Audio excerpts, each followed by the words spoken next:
As always, I want to have a really honest conversation with you. So it's just me reading my journal entry.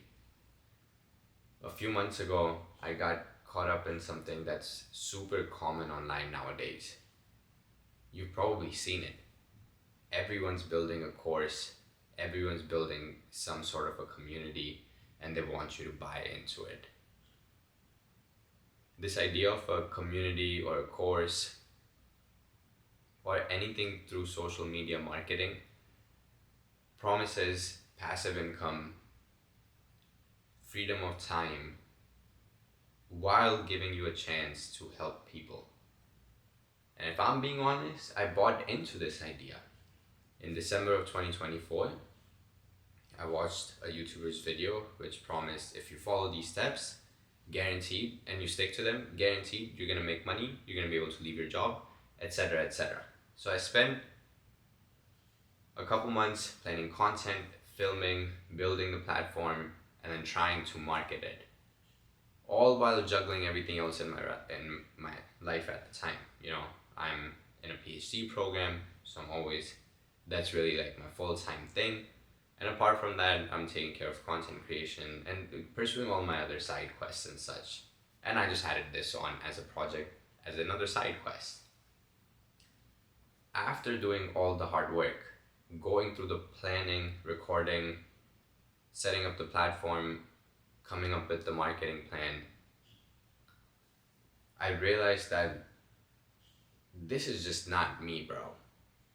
I couldn't even explain why at first. Even when I was putting together the platform, putting up the course content, I knew the stuff that I was saying was helpful and would be beneficial if someone actually followed that kind of advice and blueprint, because it worked for me and I know what it has to offer. But it just felt off. It just felt like I was walking that path because someone told me to, and not because it came from a place of my internal alignment that that's what I wanted to do. It felt exhausting, it felt forced and unnatural. It really just felt like I was becoming another voice trying to sell people something, becoming another part of this endless consumer-driven machine that's promising to fix everyone's problems when it doesn't, when one product alone can never do that. Despite the effort, I was like, yo, this is not me, doesn't feel right, so I decided to close it all. I ended up uploading the whole course to YouTube for free. I shut down the platform and I walked away from that kind of thing. I'll link the course below in the description. It's literally it's a free playlist on YouTube, so you can check it out, give me feedback if you want, what you think about it. And if I'm being honest, dude, after I made that decision, I just felt so much lighter. One of the parts that kept hitting my mind even when I was creating the course was, yo, marketing this and maintaining this and making the course better is going to be a long-term project. This is not just a one-time, one-done deal. Like, you have to continue to take this on. And if I'm being real, I just have so much other more, I feel like, important stuff in my life that I don't want to force and make time for something like this just so I can make some money by selling something to someone. It just doesn't feel like me. I'm not saying, yeah, I digress. It's just not for me. I'm not saying that you shouldn't do it or no one should do it. I'm just saying it's not for me. So some realizations that came from this process for me. At some point, consistent posting becomes a chore, bro. So when you're marketing something, you have to stay consistent with it, because it's not just about one post that's gonna hit it. I'm tired of satisfying the algorithms. I hate that I would have to stick to posting every single day, and if I couldn't come up with something, then I would have to ask ChatGPT to help me out. That's just not the point of why I started my content creation journey and how it even evolved over the course of time. So that also just feels unnatural to do. Because if I have to ask ChatGPT to give me ideas for the marketing stuff and and just copying and pasting that and posting that on Threads or any other social media platform, where's my what am I really doing? I'm just a robot at that point. And that just seems weird to me, dude.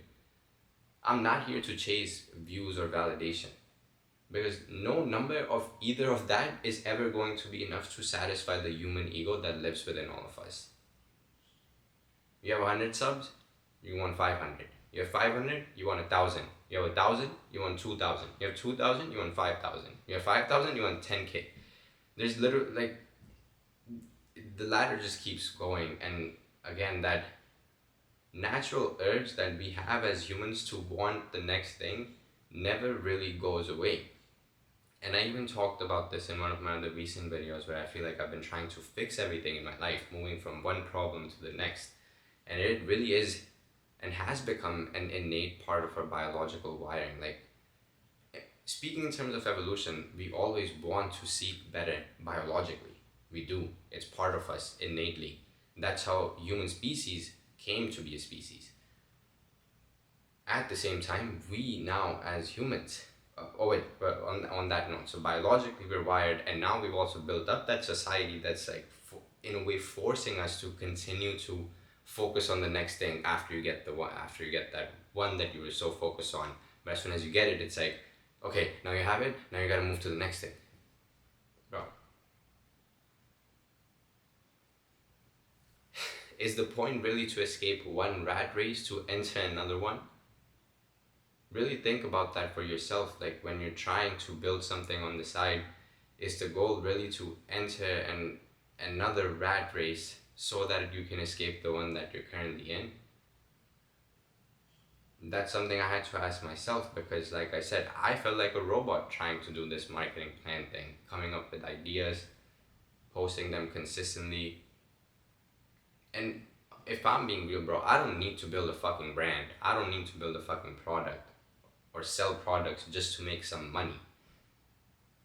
Because again, no number is ever gonna satisfy the human ego. You always want more. Like right now, even with just my PhD stuff, like I have enough to like get by. I can do my stuff, engage in meaningful projects that I want, and live my life.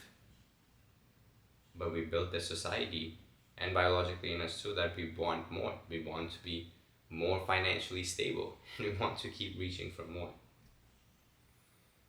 But in this particular case, oh, and also I should say, like, there's nothing really bad about wanting more and setting new goals and achieving those goals and continuing to go along that journey, because it's not about what you get in the end process, it's about who you become in that journey, like the person who's capable of achieving that goal, like that potential that you build and realize within yourself. Bro, that is really the greatest gift. So that's why I don't think that wanting more and setting farther goals or harder goals and trying to achieve them is an issue. It's not. The issue is when I fixate or you fixate on that outcome so hard that when the outcome doesn't come, you think that the journey was a waste, when it wasn't, because the journey was the gift. It was the best part because it turned you into a person who's capable of even going after such a thing, and you didn't stop after one roadblock or one challenge. And that's one of the reasons why I only decided to quit this course thing after I was done with the hard work, because it's one thing to quit early when you hit roadblocks, but it's one thing to quit after you've done the hard work and you realize like, yo, this is just not it for me. And one of the other biggest things I realized was, bro, I despise the idea of making money by selling stuff that feeds the same consumer system that I'm currently trying to free myself from. I'm literally trying to unlearn the consumerist culture that's always promising that next big thing, but is not giving any long lasting fulfillment. So it doesn't make sense to add on to that issue, to that problem. And I'm gonna be real, bro. I don't have all the answers. I really don't. I'm creating this, I'm documenting this. as my journey. Like, these are the steps I took, this is where I am, and this is where I think I'm gonna go. But I don't have all the answers, bro. I don't have shit figured out. No one really does. And if someone says that they do and they have that one answer that's gonna fix your life, bro, you should probably go the other way. Right now I feel some sense of peace because I'm choosing my internal authentic expression over trying to chase fucking algorithms. I'm choosing depth over some shallow consumption of content, and some sort of personal truth over the societal or current capitalist or consumerist culture expectation. So it's all good to talk about all these things, but I think what matters more is how do you practically approach your life in a way where you are stepping away from things that are not aligned with you to come back and return to your true self. So let me close by sharing some practical things that have helped me arrive here to these conclusions, things that hopefully you can do yourself and try if you're also trying to figure out your own path.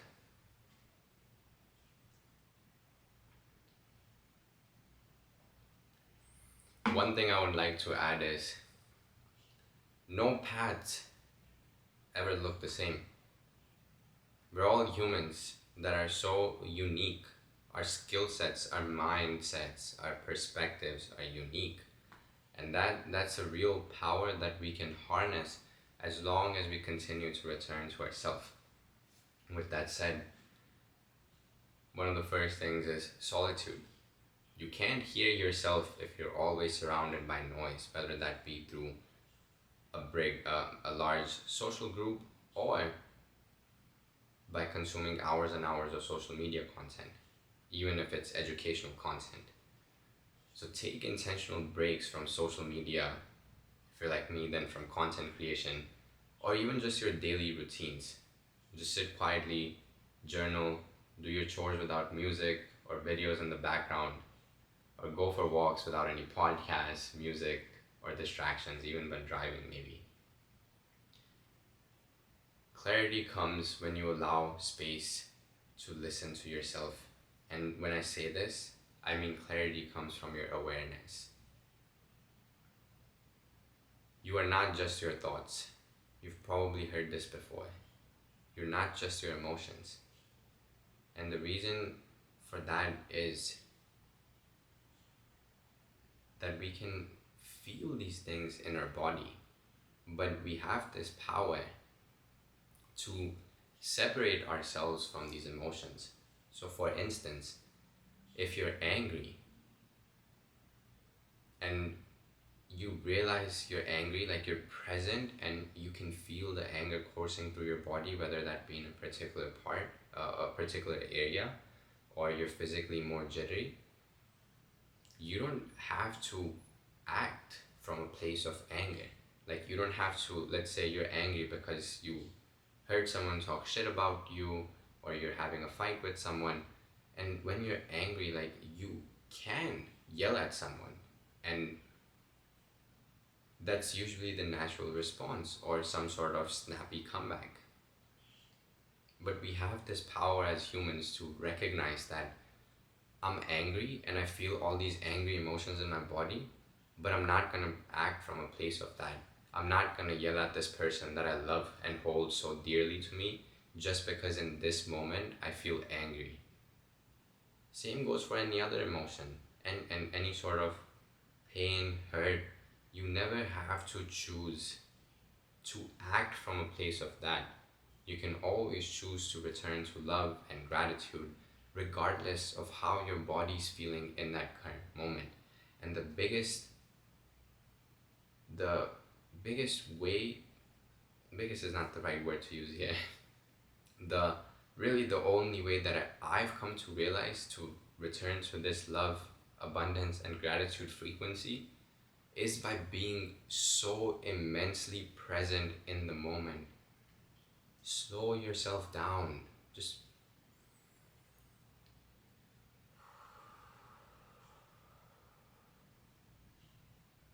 realize that you can spend an eternity in just one breath when you try to feel it, when it's coming in, where it's going in your body, and when you exhale, you feel the warmth of it.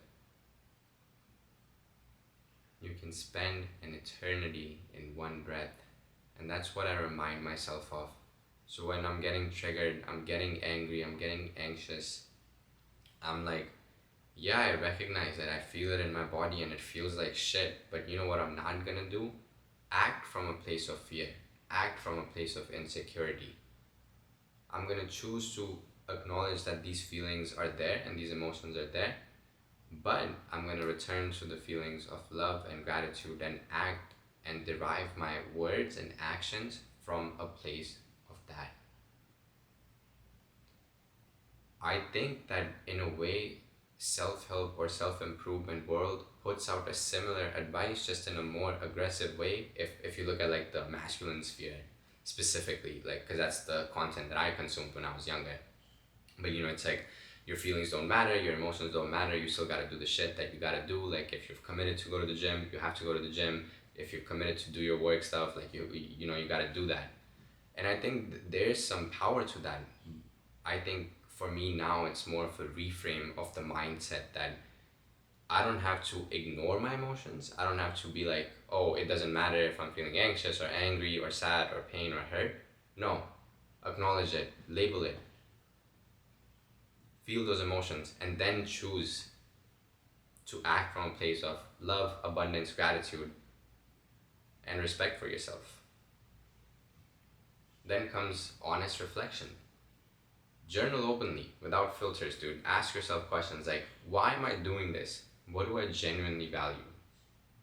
The path that I'm currently on, is this energizing me or is this draining me? And you have to reflect on these frequently. You can't just, oh, 17 minutes and it's a long video. I didn't mean for it to be this long, but here we are. I'll start wrapping up. But is this something that's energizing me, draining me? And you gotta reflect on these questions frequently, not just once, because your answers are gonna evolve as you continue to change. And change is the only constant in life.